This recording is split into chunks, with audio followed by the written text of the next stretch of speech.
At ngayon, punta naman po tayo mga kababayan dito naman po sa next topic po natin na kung saan, alam nyo po ba mga kababayan na ito pong DILG, alam na daw po ang galaw ni Bato de la Rosa at kapado na daw po mga kababayan ng PNP at ayon po yan sa Abante Una sa Balita. Sabi po dito, basahin po natin.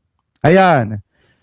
Nakatutok na ngayon ang mga otoridad sa galawan ni Senator Ronald Bato de la Rosa kasunod ng mga ulat na naglabas ng International Criminal Court itong ICC ng arrest warrant o warrant of arrest laban po sa kanya. Ayon sa ilang opisyal ng Department of Interior and Local Government, DILG, nitong Biyernes, Disyembre 12, paliwanag ni DILG Secretary Rolando Puno, pinaghahandaan lang ng gobyerno ang mga susunod na kaganapan lalo pat hindi pa nagpapakita sa Senado si De La Rosa. Sabi pa dito mga kababayan, natutunugan na niya ng mga otoridad ang galawan ni De La Rosa at namomonitor na ang mga pinupuntahan nito sa 6 na lugar sa bansa nitong nakalipas na 3 linggo kung saan ay kadalasan nasa bahay umano ng kanyang mga kaibigan, ito daw pong senador.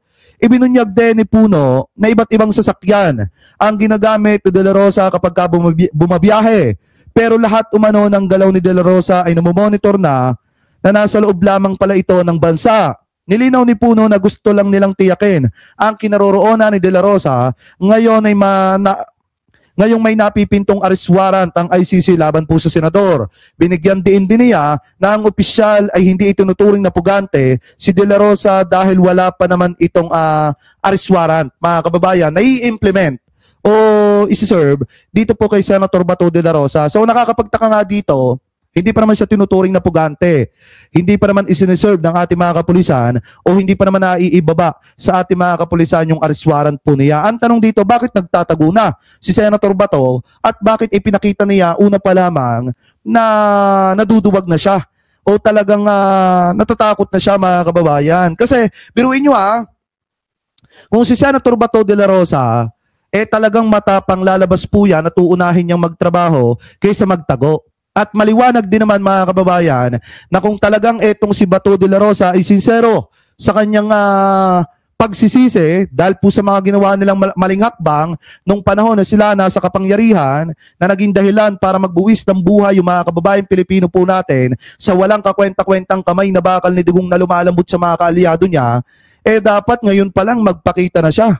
At dapat ngayon pa lang mga kababayan, maglalabas na po siya. Pero nakakapagtaka dito, bakit mas inuna niya pang magtago kaysa harapin yung mga matitinding aligasyon laban po sa kanya. So ngayon, ang isa pa dyan mga kababayan siguro kinakatakutan ni Senator Ronald Bato de la Rosa, baka natatakot siya na maaresto mga kababayan at maging karton na lamang din katulad po ni Digong. Kasi kung makikita nyo mga kababayan, yung mga taga-suporta ni Digong, since hindi na kinakaya, yung mga rally po nila talagang hindi na umuubra, yung mga rally nila para pabagsakin ng gobyerno ni PBBM, mas pinili po nilang mag-rally na lamang po sa ilalim ng dagat at ilubog itong si Duterte mga kababayan sa ilalim ng dagat at doon manawagan na bigyan ng interim release itong si Digonggong. So ito, panoorin nyo mga kababayan kung ano na namang kabaliwan ang ginagawa ng mga taga-suporta ni Digong.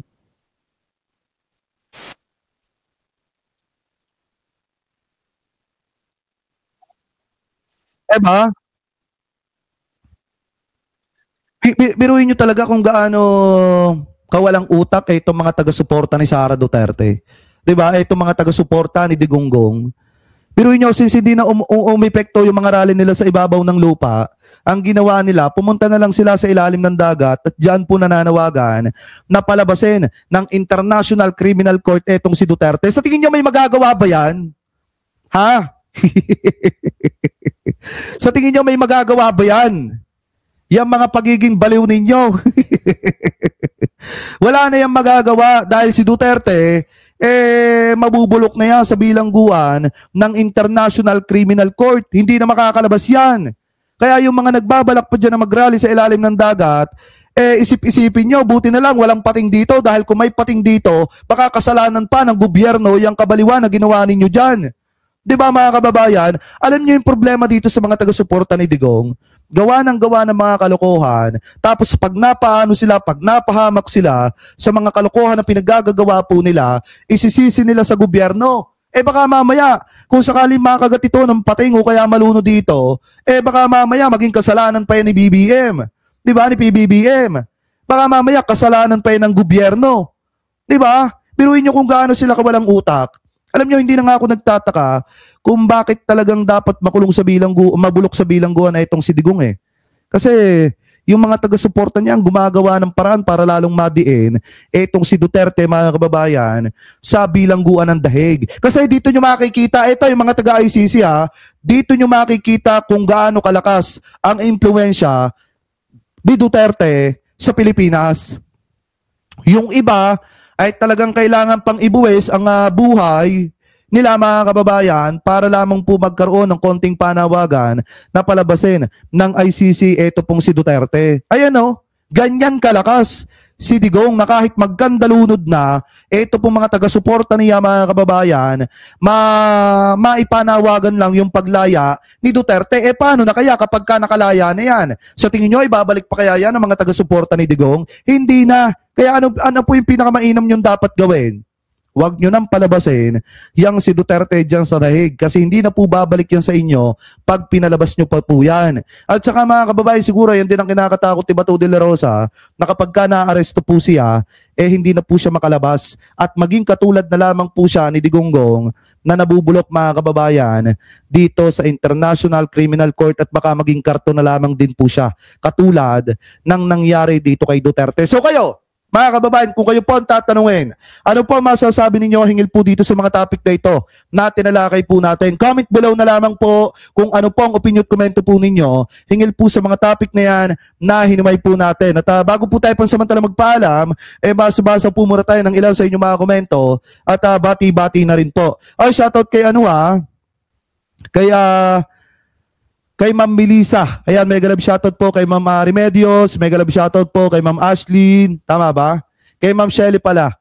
Shelly, mega love shoutout po sa inyo. Kay Inay Lilito Nene. Mega love shoutout po kay Ma'am Dolly Babes. Mega love shoutout pakisabi kay Tatay Marcos. Kay Nanay Emma. Mega love shoutout po sa inyo. Kay Ma'am Eileen Drenon. Mega love shoutout po sa mga kaibigan nyo sa Japan. Mega love shoutout din po. Ay, shoutout din kay Ma'am kay Milon.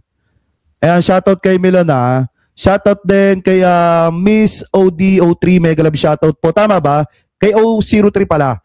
Kay AU03, mega love shoutout po Ayan, shoutout din kay kay TJR. Tama pa? Tama ba? Kay TJR 2026. Mega love shoutout po sa inyo Hirap ng mga pangalan nyo. Ay, shoutout po, mga kababayan. Ano